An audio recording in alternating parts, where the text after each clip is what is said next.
Одоо босоод хөдлөөд будаа олгоод юм судлаад тархи руугаа хөрөнгө оруулалт хийгээд математикийн талаар ойлголттой болоод эсэлтийн шалгалтаа хэдэн оноо авах гээд байгаа юу зориод байгаа математик гэж юу юм айлгэр гэж юу байдгийг геометри гэж юу байдгийг хэдэн сэдв байдгийг координат техник гэж юу юм тэгээд юу байд одоо абсцисс ординат гэж юу юм гурван талбайг яаж олдгийг синус косинусын теорем гэж юу байдгийг одоо сурагчдын дундаж оноо 23 байна тэд нар юм хийхгүй байна давтахгүй байна хичээхгүй байна цөөн тооны сурагчид өдөр шөнөгүй юм хийж байна.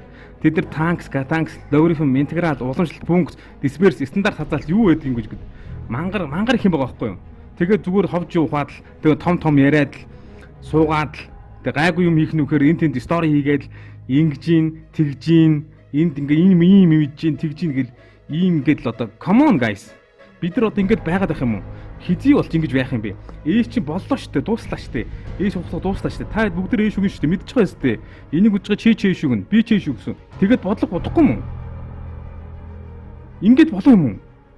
Ингэж болоо юм уу? Би л бодлого бод гэж хэлмээр байна. Спасибо.